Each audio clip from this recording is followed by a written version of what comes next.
Rowlett police officer David Wadell was the first to respond to 5801 Eagle Drive just around 2:30 in the morning on June 6, 1996. He was sitting in his cruiser at Victory Baptist Church, which is 1.9 miles away from the Routier home, when he heard the fire codes go off from his cruiser. He poured out his coffee and drove to the scene.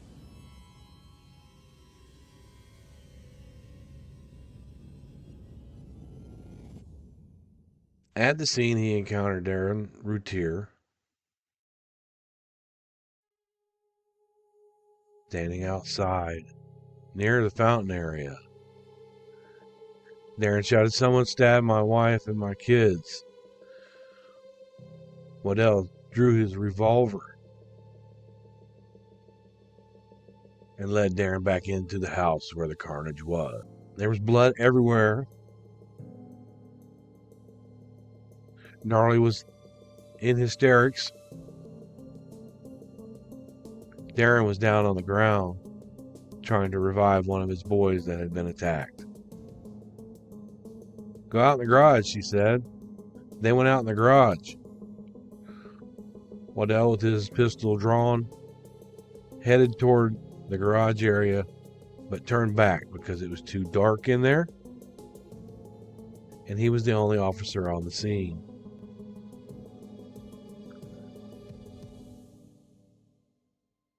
When he came back and waited for Officer Matt Walling to arrive on the scene so he would have some backup,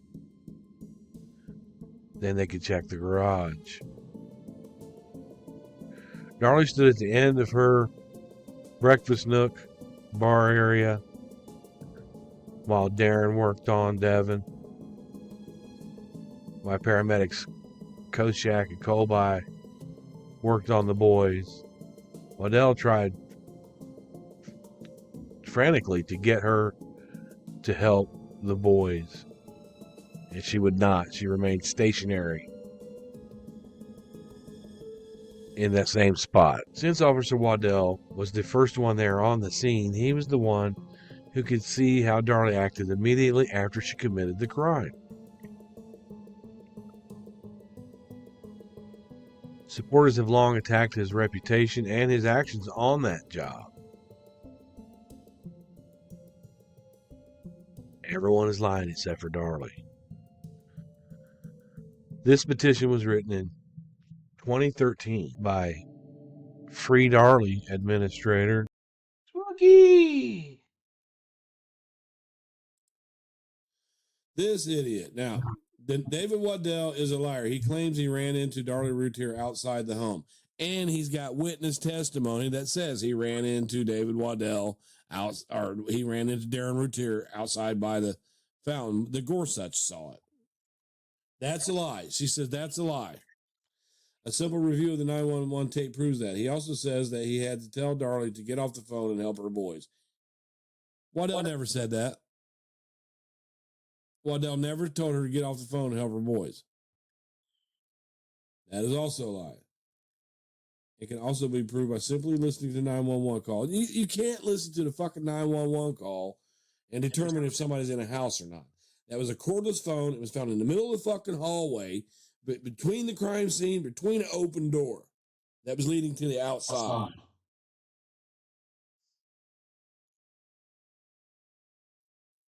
If he's outside on in the lawn, he didn't do that while Darlie was on the phone.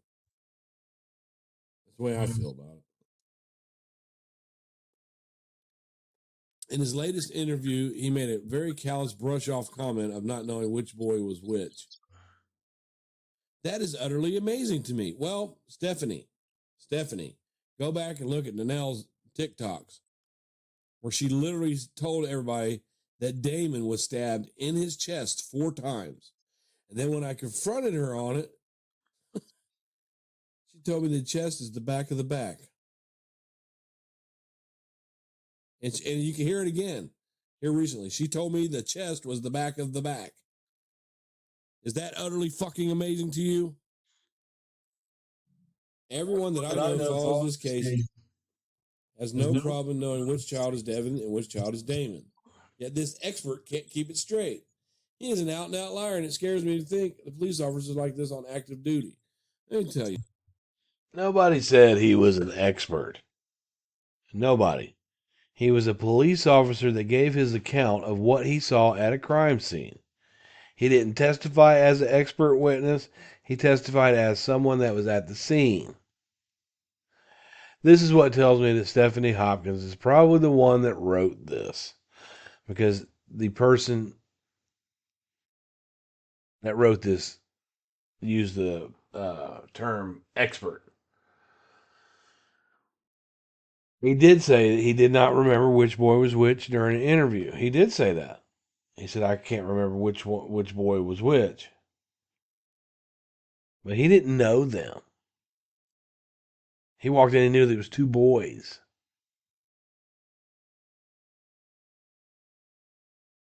He sees stuff like that all the time. He's not invested in this case like we are. He sees shit like that all the time. Stephanie. David Moffat, who once wrote down that he couldn't wait for Darlie to get out so they could go frolic off into the woods together, and he would just love to stroke her hair. Janitor of the Gods on Web Sleuth. David Moffat of Free Darlie wrote this. This officer was just doing his job. He likely didn't expect to walk into a scene where there was a bloody woman and two dead children. But he did his job. He did everything by police protocol. Some supporters said that he should have been down helping Devin and Damon himself. But he could not do that because he did not know if the intruder had exited the house or not. Had he been down tending to Damon and an intruder jumped out and stabbed Darlie or Darren, they would blame Officer David Wadell for that. I've had the pleasure of speaking with Officer David Wadell shortly after he was made lieutenant in Plano. He's a detective now. I was speaking to him about the Joe Thermoset and the Joe Douglas lady who was actually harassing him. And we were trying to figure out exactly who that was. But he sounds like the nicest guy ever to me, and he's advanced. But rather than look at the conflicting stories that Darlie has told us about what occurred on this night, they want to place blame on everyone except for Darlie. They put this, change.org, out, and I'll go through it with you. This is their issue. On June 6, 1996, police officer David Wadell responded to an emergency call from the Rowlett, Texas home of Darren and Darlie Routier. He arrived there to find three people who had been viciously attacked by a knife-wielding intruder. Darlie Routier was seriously injured. Her oldest son, Devin, was dead. Damon Routier, 2 years younger, was dying. Officer Wadell's first response on arriving was to go to the bathroom and throw up. That's a lie. There's a half bathroom at the end of the hallway just across from where Damon's body landed.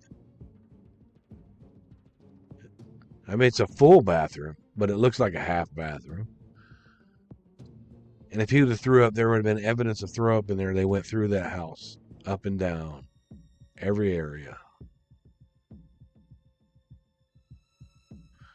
The fact is, after everyone was loaded up into the ambulance, Officer David Wadell stepped out into the yard and threw up at the carnage that he saw. It was after the scene was secured. It was after the victims were taken off to Baylor. But see, they say this as if it would be something bad if that did happen. If he walked in and saw that bloody carnage and he threw up, Police officers are human, but they need to make a lie right here and make it seem like he was weak and not ready for the case at all, not ready to handle the scene. He threw up. He was like a deer in headlights. He threw up. I think not. He made no attempt to aid Darlie or her boys, giving her contradictory advice. First telling her to help her boys, even though she was obviously bleeding from a slashed throat, then telling her to sit down. He remained at the crime scene until approximately 7 a.m. During that time, he failed to preserve the crime scene for investigators. Made an inadequate search of the neighborhood with a canine officer, which is now known to have overlooked crucial evidence and made other serious procedural errors. I believe that the canine was out there and around the house, and that Wadell was in charge of going up and down the alleys and things like that. But the officer that found the sock was Officer Wade. Wasn't Wadell. Officer Wadell's testimony in court was often contradictory, misleading, and outright false. Everyone's lying except for Darlie. Despite significant doubt as to her guilt and a significant amount of evidence pointing to her innocence, Darlie Routier was eventually convicted of capital murder and sentenced to death. She has now been on death row for 17 years. Keep in mind that this was written in 2013, and it's been passed around to the Facebook supporter groups to try and gain signatures and things like that. In recent months, several wrongly convicted men and women have been freed from death row due to reviews of their cases and examination of evidence which was not available at the time of their original trials. In each of these cases, the defendant's innocence was proven beyond question.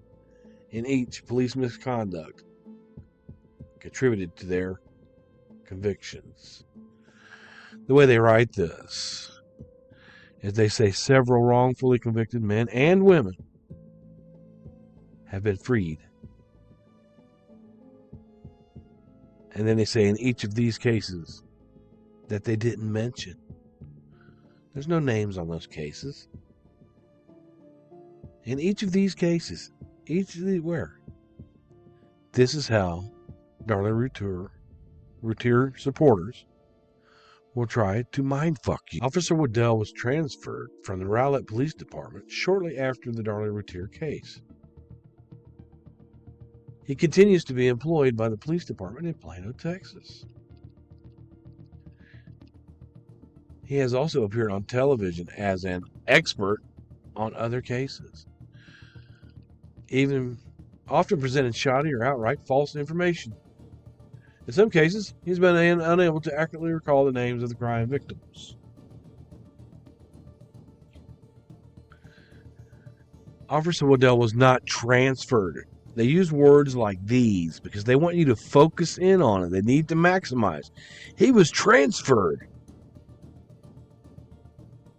The word transfer seems to imply some unwillingness of him to go from one police department to another. To advance his career, he took a job with the police department in Plano, Texas, that paid more than the Rowlett Police Department as a lieutenant of the neighborhood police, the police neighborhooding, where he would actually go out, neighborhood communications. He's now a detective. God, he was transferred. He has also appeared on television as an expert, and then they say that he's put out this false information, but they don't name it. Even when they're accusing someone else, they do not have the evidence to back up what it is they say. Of all police personnel who are at the crime scene on June 4, 1996, Wadell is the only one who continues to actively work in law enforcement. That's absolutely incorrect. David Neighbors still works in law enforcement. Jimmy Patterson still works for the Rowlett Police Department.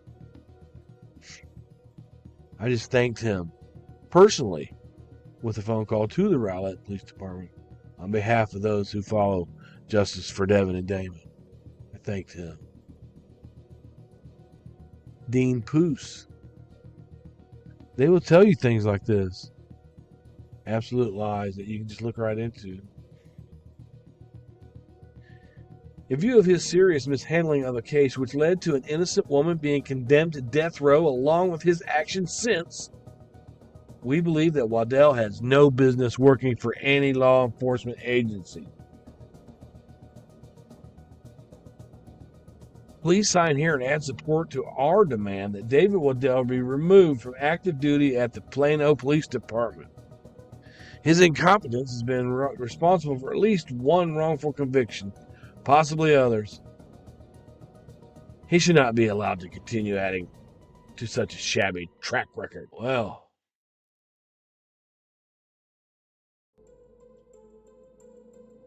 they're calling for the termination of this police officer based on what?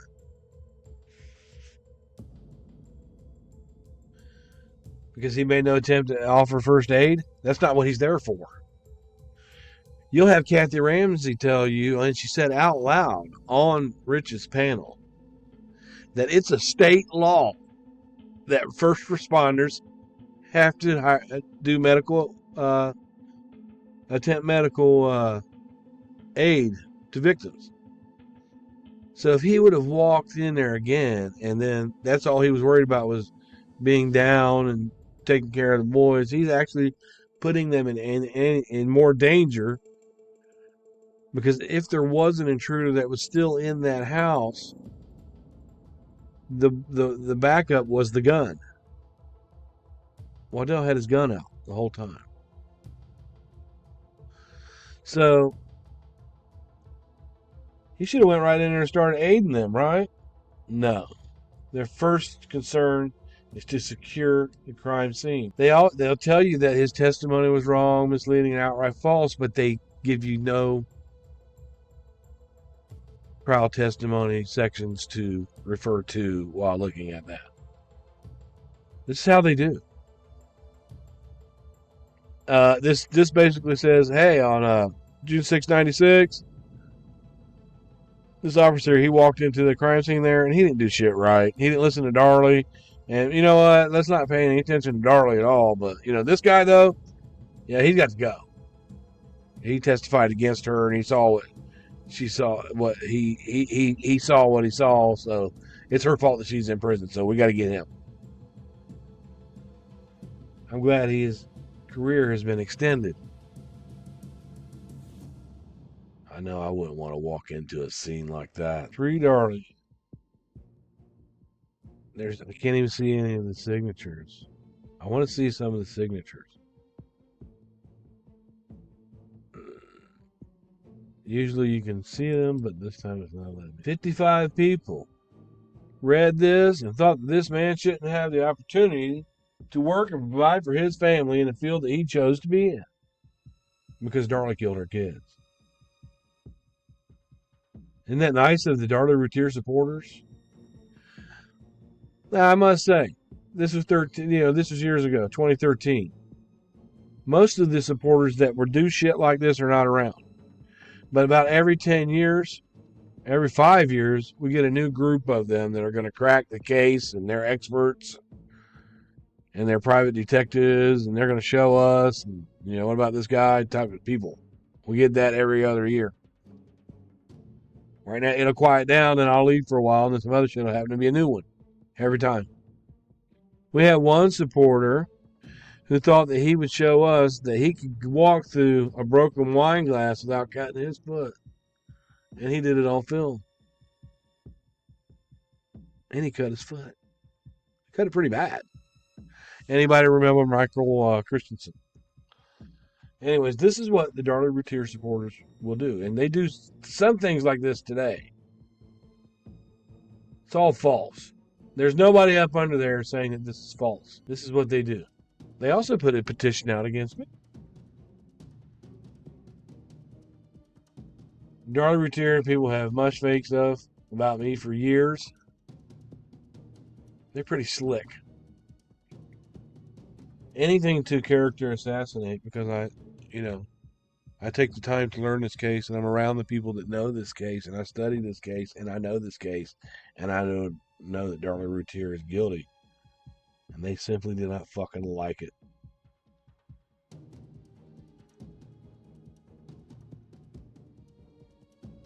So anybody lives in Plano, anybody lives in that area, David Wadell, he's protecting you and your community.